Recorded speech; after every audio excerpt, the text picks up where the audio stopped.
Hello, come on, spin.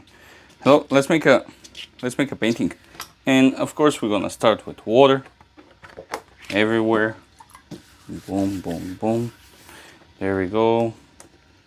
Come on, flip the page. Center.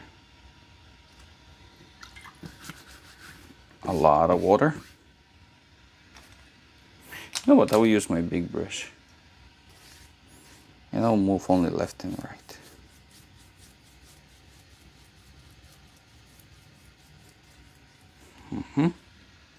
And what we're gonna use today, I think I'm gonna go with some of the purple ones that I have. I'm going to use some of the purples. You know what? We will go straight up from one big line. It's like, let's go. And then take this big line and go up and down. Okay. Up and down. And I'm just going to repeat that.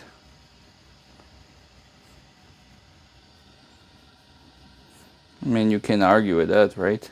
Look at this thing. Okay, so I'm going to keep repeating because I can feel resistance. Here I'm going to push left and right. I can feel resistance in the brush, on the brush, from the paint. So that means I still have some paint on it. Some paint on the paper from that thick line that we just made. For the sky, it's just going to be simple orange. I need some water. And I'm gonna put orange like this, leaving some white spots here and there. And after that, I'm gonna take some of the bluey and we're gonna make ourselves all the way down here. And of course, here. There you go. Maybe a little bit more. There you go. And a little bit of bluey here. Clean the brush. Now take the multiple brush again. Well, it's kind of dirty, so let me just switch my, fix my paper towels. And by fixing, I really mean like just flip it over. Reusing them all the time. You know, nothing wrong with that. Okay, so let's try now to blend these colors and make them friends. Try not to destroy what we just created. So there it is. I'm gonna move from right to left all the time in the sky because I want to keep that movement. All right, here where is the purple, I'm gonna just keep going up and down around that so I can have a nice blended area. Okay, now for the sky, I'm going to remove some of the paint with a clean brush immediately. And that's going to give me a chance everything to kind of blend naturally after that because everything is still wet. And of course, just like we said before, I'm going to keep going from left to right in the diagonal. So we can have this kind of pattern showing the wind coming from here like and going up the way. Okay. Here. Here, here, and of course here I'm not gonna clean my brush. I'm just gonna push left and right.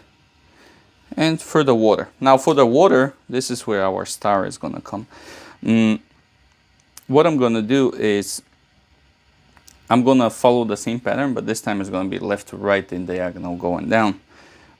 So what does that mean? Well, that means something like this. There we go. And now, of course, we're gonna start pushing up again. And here I'm gonna just tap, tap, tap, tap. So I'm pushing like this. And then tap, tap, tap, tap, tap. Push. Tap, tap, tap, tap. There we go. And now, when I get to the bluey, now I'm gonna start putting some force on it.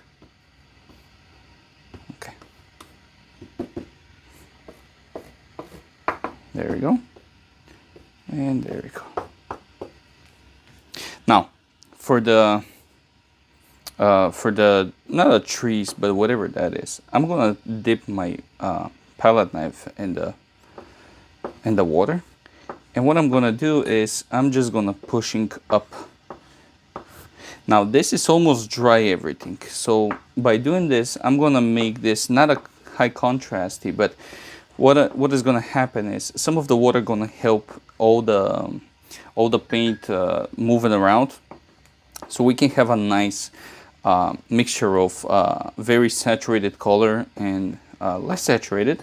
But also when I push down, I'm damaging the paper, and when I damage the paper, some of the water will help that paint to go inside of that grooves, and that's going to create these lines that is very dark, and it's going to be next to the high contrast. It's going to be in the high contrast with next to the lines that is shaped from the water that we just put. So we can have this kind of variety, and it's kind of also blended, but in some places it's just popping up. It's a lot of talking to explain simple grooves damaging the paper, but I don't know how else to explain it. All right, so what we're gonna do now is we're gonna start scrubbing this. This is black, or you know what, let's do with something else. And now what's happening is we're gonna take some of our black, I don't even say black at this point. This is some of the dark paint we have here. And we're gonna try to make some kind of, not so much, I don't wanna go too crazy here, but some kind of reflection. Because the whole purple thing is reflection, so it's no need to make so much on it. That's just fine. Now, of course, we want to have a little bit of this and a little bit of darker color.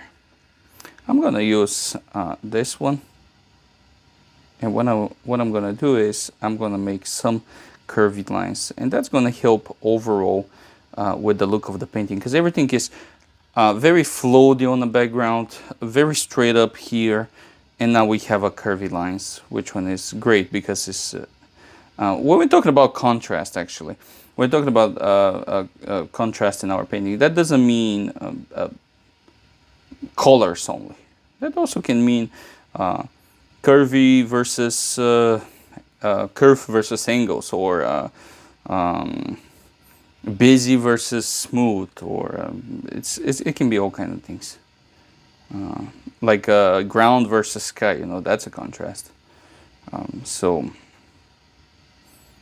it's not strict light versus dark, or red versus blue, stuff like that.